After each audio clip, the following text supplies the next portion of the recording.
Yesterday we discussed about how negative feedback when amplifier has a single pole results in an amplifier with wide band.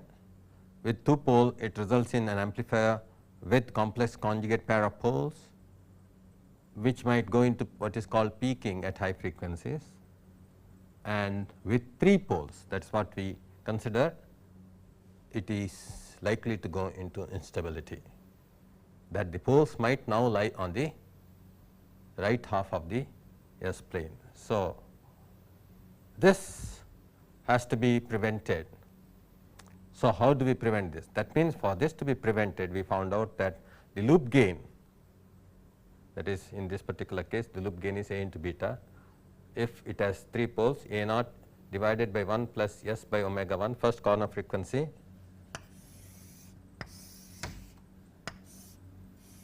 this is magnitude of A versus this is omega 1. Here it falls at 20 decibels per decade, here it falls at 40, here it falls at minus 20 dB per decade.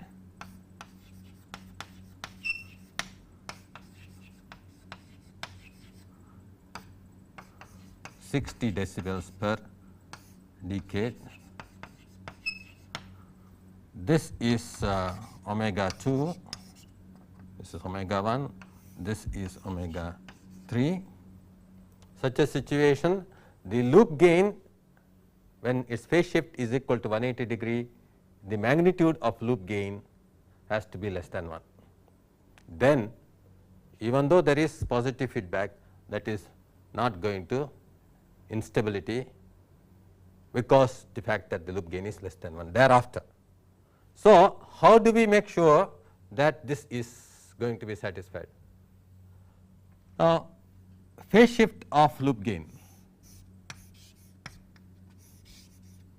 is the same as phase shift of A, because beta is a passive resistive network and therefore, there is no phase part for that.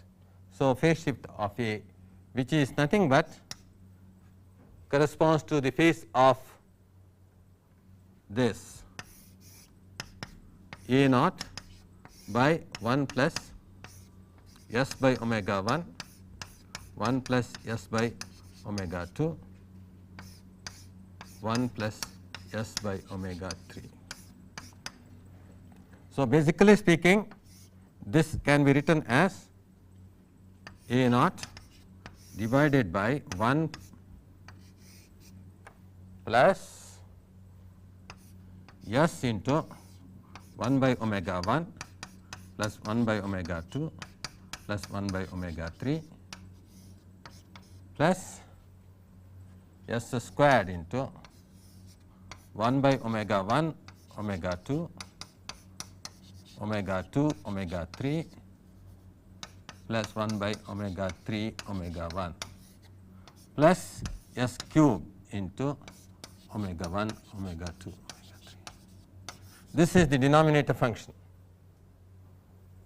and we should consider the phase of this, right. The phase of this will correspond to the imaginary part, which is you put S is equal to j omega. So, you get omega, this is minus j omega cube, okay. Then omega squared, actually this is omega j omega squared, actually that is minus omega squared, this is going to be minus j omega cubed.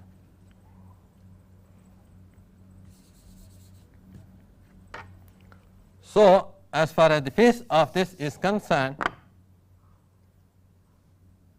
phi is tan inverse imaginary part divided by real part. So, omega, okay, by 1 by omega 1 plus 1 by omega 2 plus 1 by omega 3 minus omega cubed divided by omega 1, omega 2, omega 3. That is the imaginary part divided by the real part 1 minus omega squared into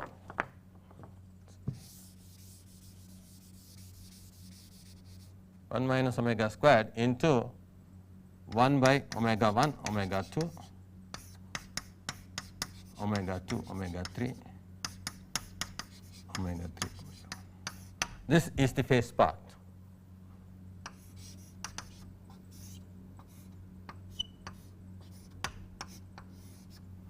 So, you can see that from this phase should become equal to 180 degree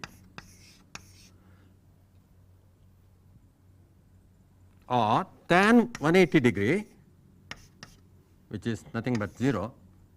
This happens when the numerator of this, actually this is tan phi, that should become equal to 0 when the numerator becomes equal to 0. That happens when omega naught square is equal to omega 1, omega 2, omega 3 into 1 over omega 1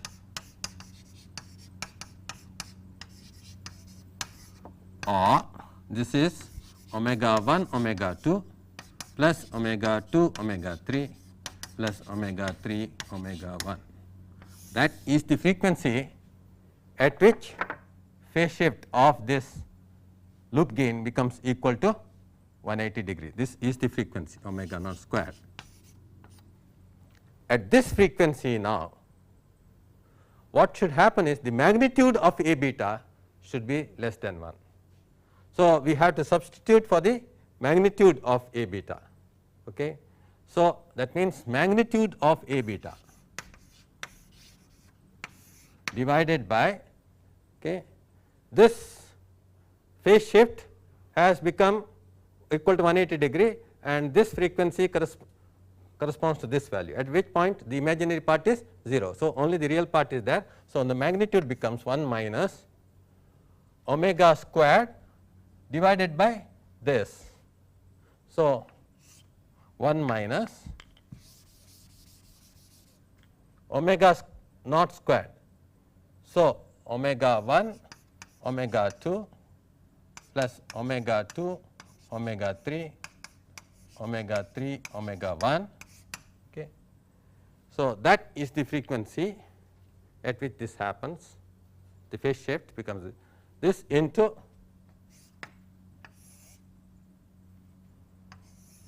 one over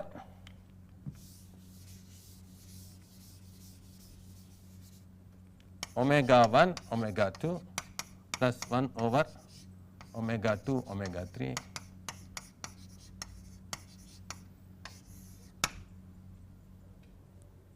So, this magnitude of this should be less than 1. So, the magnitude of this is going to be predominantly governed by this ratio here. This actually omega 1, omega 2 plus omega 2, omega 3 plus omega 3, omega 1 into 1 over omega 1, omega 2 plus 1 over omega 2, omega 3. It is a number. Okay. So, that should be pretty huge such that A naught beta, which is pretty high, this becomes negligibly small, this 1. Okay, divided by this is going to become less than 1. So, this is what should happen in a negative feedback amplifier.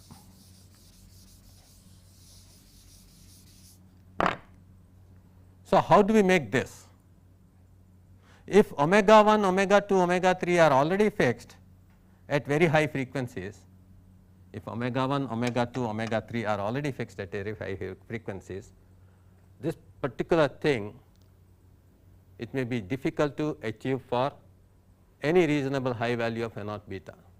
That means, invariably in any negative feedback situation, it is going to oscillate, or it might work only for A naught beta which is very small.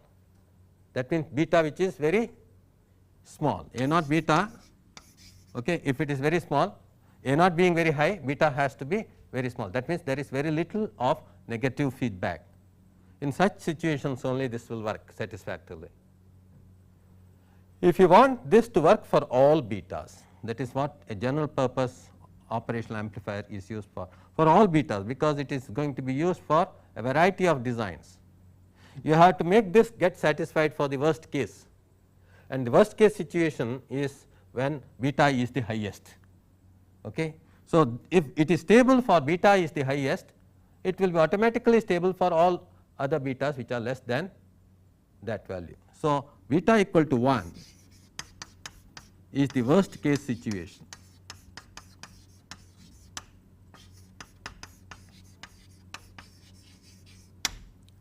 So, if beta equal to 1, this is satisfied, this quantity is less than 1, automatically for beta less than 1 it is more than satisfied. So, what we do is we will make beta equal to 1 and we will try to satisfy this condition. This is the condition that is to be satisfied. This omega 1 omega 2 plus omega 2 omega 3 plus omega 3 omega 1 divided by 1 over omega 1 omega 2 plus 1 over omega 2 omega 3 plus 1 over omega 3 omega 1, okay, should be, okay, much less than 1. Now, this can be written actually as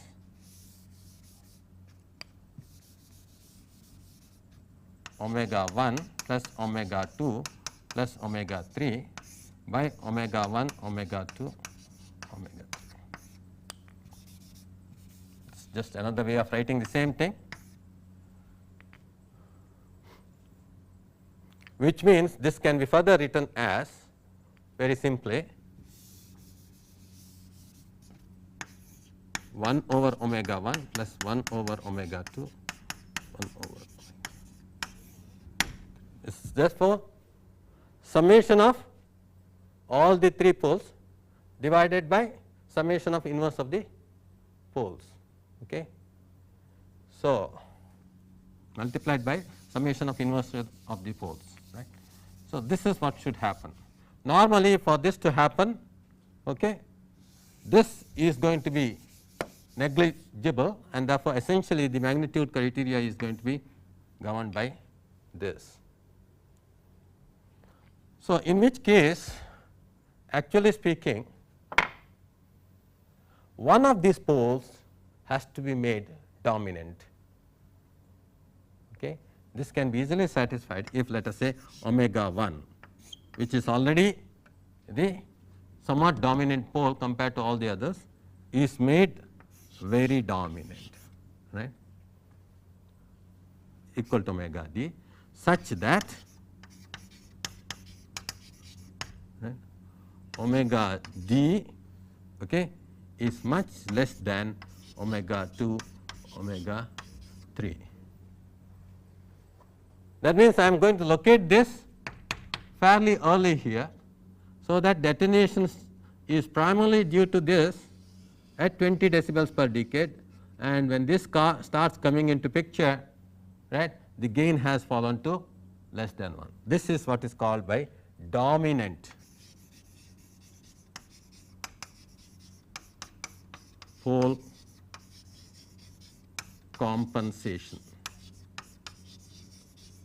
So, what is done is one of those poles, this is made dominant, so that the frequency dependent characteristics within the useful range. What is the useful range?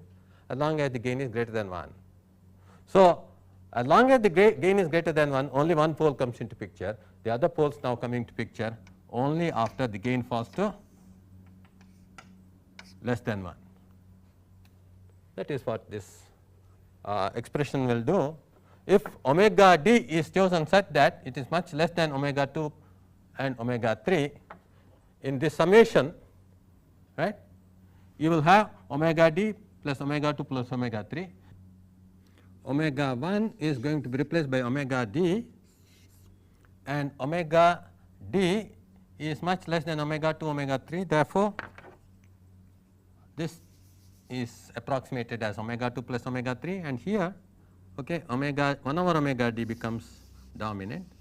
So, this becomes that, and this one, becomes negligible, okay, compared to this, because this is very low compared to omega 2 plus omega 3, okay, and therefore, this can be ignored. So, this omega d goes to the top, therefore, omega d is much less than, okay, omega 2 plus omega 3 by A naught. That is the choice of the dominant pole. Consider example 15 for the frequency compensation. A naught for the amplifier is 10 to power 6 DC gain. Omega 1 first corner frequency 10 to power 6 radians per second, omega 2 5 into 10 to power 6 radians per second, omega 3 10 to power 7 radians per second. So, the amplifier with feedback is given here. This is the beta network RA RB, RA by RA plus RB. Okay. First, verify frequency stability.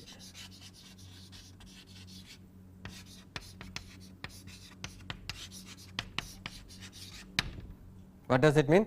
Verify whether, okay, A naught into beta, that is A into beta, when the phase shift of A into beta is equal to 180 degree, the loop gain is less than 1. Verify this. If it is not so, then if it is not stable, shift omega 1, that is equal to 10 to the power 6, so as to make it stable for all values of beta. So, this is the problem. If we now adopt the same method that we did just previously, we can come to know that 10 to the power 6, now beta we will take it as 1. Okay. This is A naught, this is beta, worst case situation we will take, that divided by 1 minus omega 1 plus omega 2 plus omega 3. What is that? Actually, frequency at which phase shift becomes equal to 180 degree is root of omega 1 omega 2 omega 2 omega 3 omega 3 omega 1 as we derived earlier. Right. So, this is root of, okay, 1 plus 5 plus 10 into 10 to the power 6, which is 4 into 10 to the power 6. That is the frequency at which phase shift, so many radians per second, that is the frequency at which phase shift of this A beta becomes equal to 180 degrees. If you substitute this, right, just a minute, not this, I am sorry, I think it is not correct. It is going to be 1 into 5, which is 5, plus 5 into 10, which is 50, plus 10 into 1 into 10 to the power 6, omega 1 omega 2 omega 2 omega 3 omega 3 omega 1, 1 into 5, 5 into 10, 10 into 1. So, 55, 65, almost root 65, about 8.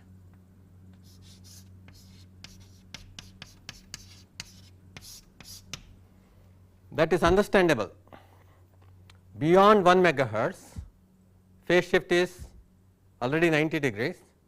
Beyond 5 megahertz, phase shift is likely to be 180 degree. It should occur within 10 radians, 10 megaradians per second. So, between 5 megaradians per second and 10 megaradians per second, that is around 8 megaradians per second, the phase shift has become equal to 180 degree. Here the magnitude of this is omega 1 plus omega 2 plus omega 3 into 1 over omega 1 plus 1 over omega 2 plus 1 over omega 3 at this frequency that we had found out. So, what is this? 10 to the power 6 divided by 1 minus 1 plus 5 plus 10 to 1 by 1 plus 1 by 5 plus 1 over 10, which is going to be 16 into 1.3,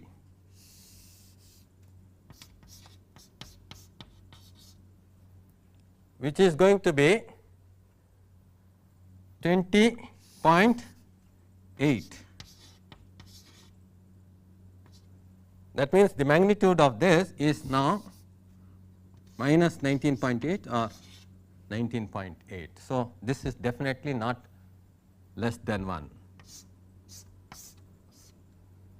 This is definitely not less than 1, this is 10 to the power 6. When will it be less than 1? Had we selected a gain which is less than 19.8, this would have been less than 1. That means, A naught itself should have been less than 19.8, then this should have been less than 1. In this case, this is not less than 1. So, unstable.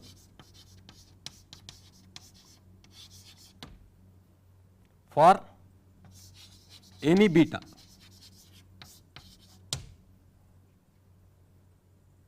So, we have to make it stable. So, what they suggested is shift omega 1, which is 1 megaradian per second, so as to make it stable for all values of beta. So, we will make this omega d, omega d. This is unknown. Omega 2 and omega 3 are fixed. Okay. So, shift this such that it is stable. Now, if that is the case, omega naught is again equal to omega d into omega 1 plus omega 2 plus omega 3 plus omega 2 omega 3. So, out of this you will notice that omega d being very much less than omega 2 and omega 3, okay, the frequency at which phase shift becomes 180 degree becomes totally dependent upon omega 2 and omega 3. In other words, we can also look at this way. If omega d is dominant here, this would have contributed its phase shift of 90 degree, and further contribution of 90 degree is determined by location of omega 2 and omega 3. So, it will be nothing but square root of omega 2 and omega 3. The frequency at which the phase shift becomes equal to 180 degree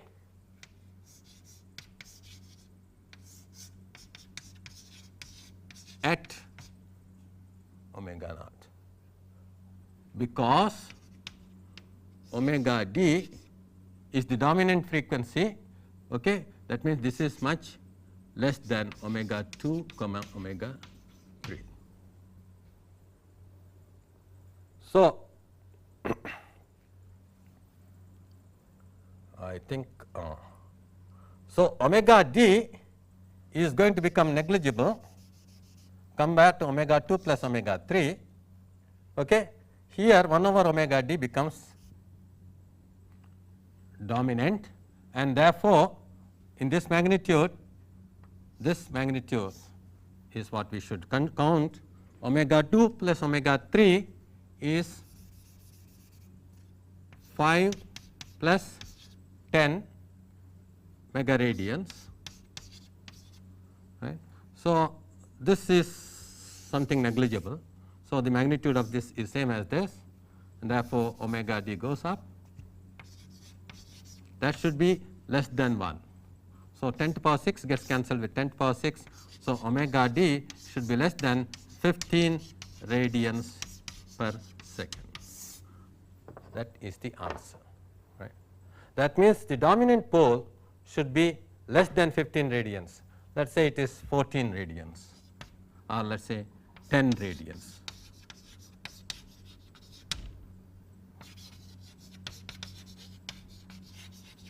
then it is very safe, and the amplifier gain is represented as A is equal to 10 to the power 6 divided by 1 plus S by 10 radians. This is the thing throughout this. So, this is what is called as dominant pole compensation, and if you select anything less than 15 radians per second, it is going to be assured stability for all values of beta, okay, including beta equal to 1. So, this is how you actually design circuits to give dominant pole compensation. In fact, since you have done it for all values of beta, including the worst case value of beta equal to 1, if you are designing a specific amplifier, okay, it is not a good design, because it is considering the worst case situation beta equal to 1. That means, unity gain amplifier is the worst affected configuration in negative feedback, beta equal to 1 corresponds to unity gain amplifier.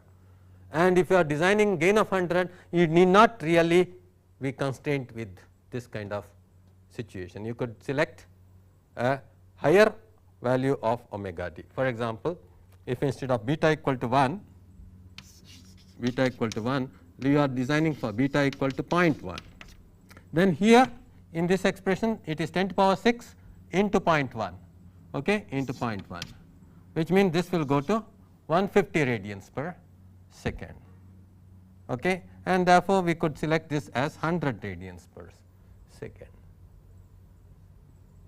So, if you are designing a specific amplifier with gain, then you can design for a specific value of feedback, then it is a good design giving you a wider bandwidth. Okay. If this is 100, okay, and you are designing it for a gain of 0.1 or so, then gain into bandwidth product, which is 10 to the power 6 into 0.1, okay, is 10 to the power 5, and the bandwidth is going to be 100 into 10 to the power 5, this kind of thing. So, bandwidth of this amplifier is going to be more if the dominant pole is chosen carefully depending upon the negative feedback amplifier you want to design. Now, let us illustrate the difference between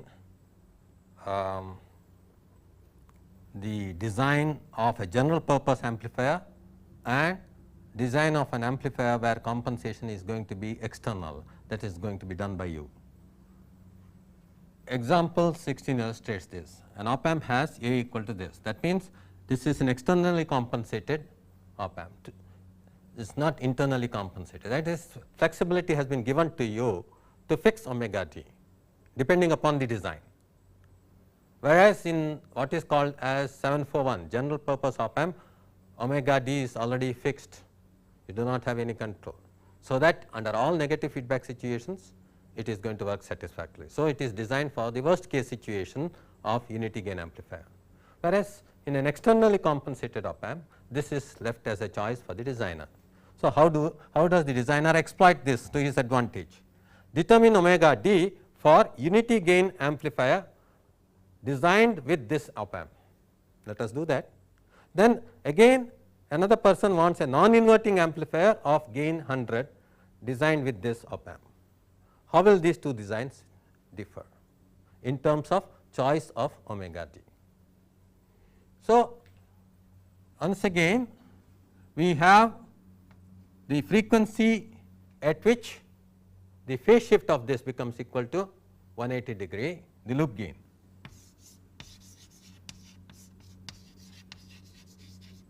Is going to be the same irrespective of beta value chosen. So, this is going to be root of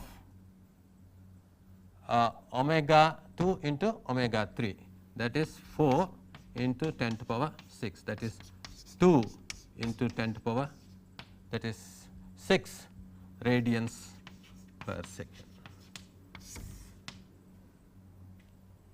Omega root of omega 2 into omega 3.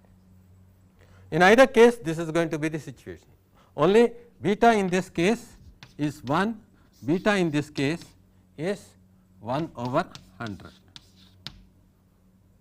beta in this case is 1 because it is unity gain amplifier, which is nothing but this, beta is 1, this, and this design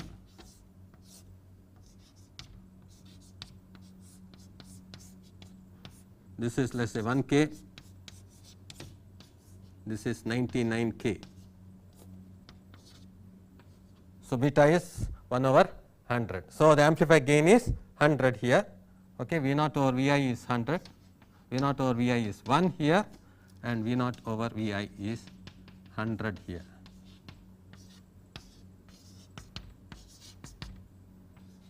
Okay. So, this is what has been designed. How do I fix omega d? Now, what is important is A naught into beta, that divided by omega 2 plus omega 3 into omega d should be less than 1. That is what we have found out from our analysis earlier. So, A naught is 10 to power 5, that is A naught. Beta in first case is 1, and omega 2 plus omega 3 is 5, 1 plus 4, which is 5, okay, into 10 to power 6. Okay. That should be, that into omega d should be less than 1. So, what happens here is 10 to power 5, okay, this is 10. So, omega d is less than, okay, 50 radians per second.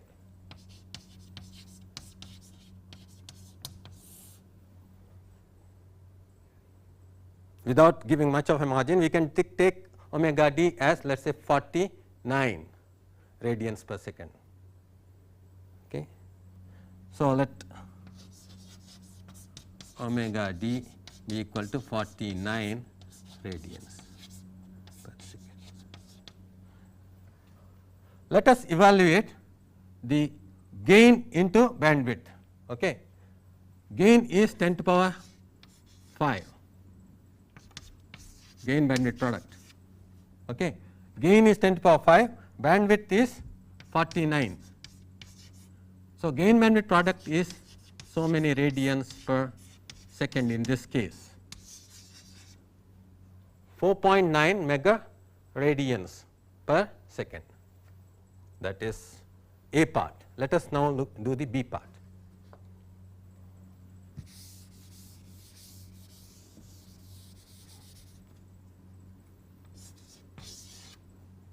A naught is 10 to power 5. Beta here is 1 over 100, unlike the earlier beta which is 1, omega d into omega 2 plus omega 3 is once again 5 into 10 to power 6. So, once again we have this 10, this should be less than 1, or omega d here need to be less than, okay, 50 into 100, 5000. So, we can make it actually let us say 4900. Okay. Let omega d be equal to 4900 radians per second. If that is the case, we get here the GB for this case is 4900 into gain, which is 10 to the power 5. You can see therefore, the gain bandwidth product, which is a measure of the quality of the amplifier design, is 100 times more in the case B, okay, than in case A. Therefore, if the flexibility of design is left to the person who is designing the circuit, it is more versatile than using unnecessarily the amplifier which has been designed for the worst case, okay, where the gain bandwidth product is going to be constrained unnecessarily. So, this problem very clearly illustrates why designers should actually prefer an externally compensated amplifier, where omega d is to be fixed by the designer, rather than ask the manufacturer to give an amplifier which works for all conditions. That is a disadvantage in the design. Now, apart from this compensation, which is called pole compensation, this is called pole compensation.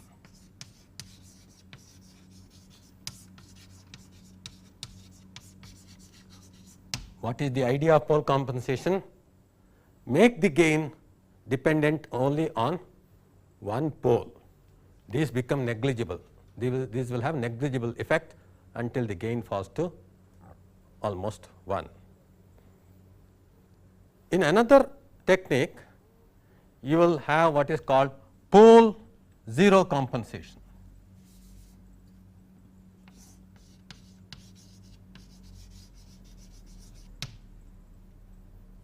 That is, instead of introducing a pole like this, let us say the pole of this is at 10 to the power 5, pretty high. If I can now introduce here a 0 somewhere which can, let us say, cancel one of these, let us say 10 to the power 6.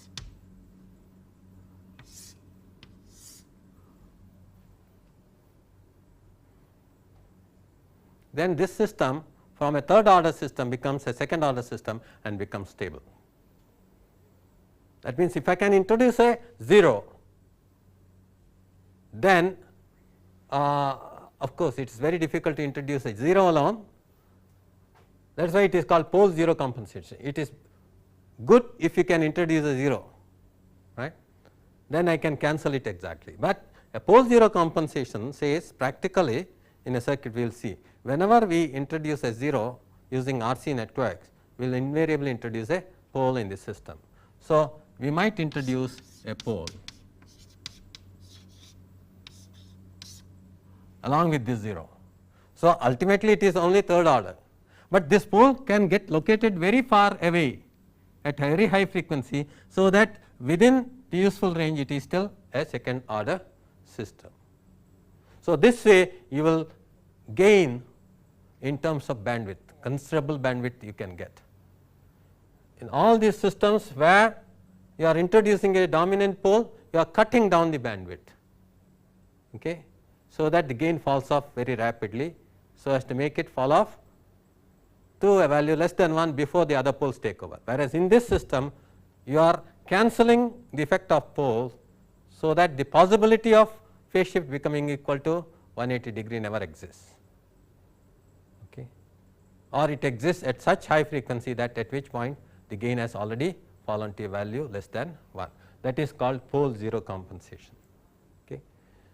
So, these are the various techniques of compensation.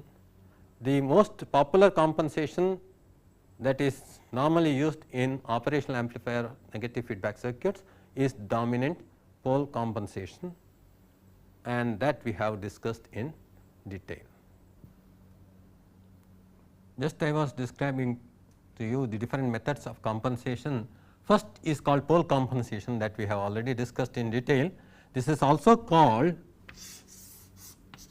lag compensation by control engineers. This is called as lag compensation.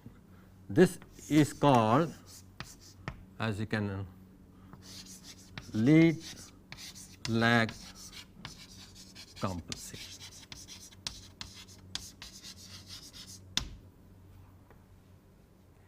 So, these are the different terminologies used for this compensation scheme. Let us now briefly see how we can give this kind of compensation. If the op amp is already designed, or if the amplifier is already designed, this is A is fixed. When will we have problem regarding compensation? Obviously, A is third order, So, which is that means A is equal to A naught by 1 plus S by omega 1, 1 plus S by omega 2, 1 plus S by omega 3. Let us say I do not have direct influence on omega 1, omega 2, omega 3. So, how do I now compensate is the question. Earlier we have seen where I could interfere with omega 1. Okay. Now, the problem is A is fixed as this. I have to now compensate externally. The internal structure we do not know, but we are told what is omega 1, omega 2, omega 3. Now, how do I compensate? I can use an external network now. Okay. There is a feedback network needed for fixing up the gain. This is called the beta network that we have, right. We just said R A and R B, and we said this, therefore, A beta is what matters as loop gain. So, we can therefore control beta now. Beta will not be purely resistive, beta will be resistive and capacitive. It could be resistive, capacitive, inductive also, but normally inductors are these days not used that often for compensation. Inductor will give lead compensation, okay, capacitor will normally give lag compensation directly. So, earlier that lead compensation was prevalent because people were using inductors as loads along with the resistors. Then you can directly introduce a 0 and compensate. But now mostly the capacitors are the ones that are used, resistor and capacitor network. So, if I therefore use this beta network for compensation, how do I modify the beta network? That is what is important. Suppose I put a capacitor here, how does it get modified? If I put a capacitor here, I can now show that if this is C, you will have obviously beta this as beta naught, which is R A by R A plus R B, which is what you desire, that will come as beta naught, but then there will be a pole. What is the pole going to be dependent upon? It will be therefore this divided by 1 plus S C, okay. This capacitance comes into, and the time constant, which is nothing but, okay, as far this time constant is concerned, R A parallel R B, the Thevenin's equivalent of resistance between these terminals, okay, that is R A parallel R B. This you can easily derive also from fundamentals, writing this as an impedance and deriving the whole thing. But this is the easiest way of obtaining the time constant associated with the beta network. So, it is introducing a pole. So, this is actually speaking introducing a pole at this frequency. So, I can therefore make this a dominant pole if necessary. If internal structure of the amplifier is not under our control, I can make this a dominant pole, because R A parallel R B is under my control. It is only R A by R A plus R B which is already fixed. So, this is already fixed depending upon what DC gain I would like to have. So, beta naught is already fixed. So, C into R B can be controlled independently. So, this therefore will now introduce 1 plus S by omega, let us say dominant, and what is that dominant here? 1 over C beta naught R B. So, just as we did earlier, now again we can find out the frequency at which phase shift becomes equal to 180 degree for this, and find out the magnitude of this loop gain at that frequency, and select omega d in order to make the magnitude less than 1 at the given value of beta. This is what is called as pole compensation. So, we can again find out the frequency at which the phase becomes equal to 180 degree. That will be a function of omega 1, omega 2, omega 3 mainly, because omega d is dominant. Okay. That would have already contributed to 90 degree phase shift. Now, omega 1, omega 2, omega 3 in combination should contribute to additional 90 degrees, right. Then find out the magnitude at that frequency, okay, and that should be less than 1. Based on that, select the value of omega t. This is the design. Now, I do not want this pole dominant pole compensation, I want pole 0 compensation here. So, what do I do? You can do this kind of thing by introducing a capacitance like this. This is what is called lead capacitor here like this. So, what happens here is beta naught remains the same, R A by R A plus R B, and it is going to introduce a pole which is again going to be C into R A parallel R B. So, this denominator also remains the same, okay, but it is also introducing a 0, you will notice, at 1 plus S into C into R B. Because there is an impedance here, this transfer function is R A divided by R A by plus Z, R A by R A plus Z, and Z is R B by 1 plus S C R B. So, if you rewrite this, you will see that there is a 0 introduced in the numerator, and therefore, this 0 that you have introduced can now cancel with one of the poles. And this dominant pole at that time should be such that that dominant pole you will see is, if this is C R B, this is going to be omega Z is equal to 1 over C R B, and omega Z is at a lower frequency compared to the dominant pole. So, the dominant pole can be made to lie far away, so that R A parallel R B is very small. So, dominant pole is far away. So, this does not come into picture, this system becomes a second order system, thereby making the system stable and giving you a bandwidth of omega 1 itself. Omega 1 becomes now the dominant frequency. This is not the dominant frequency, this is going to be therefore least dominant, right.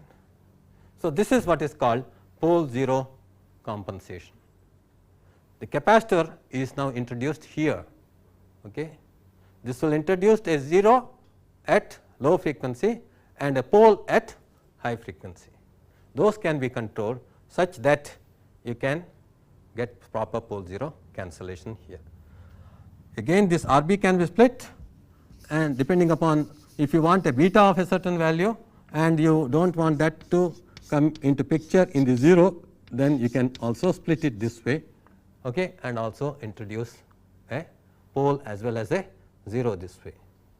So, these are the various variations possible. Then this beta naught is going to not directly come into picture in the pole and 0 location, you can adjust it accordingly.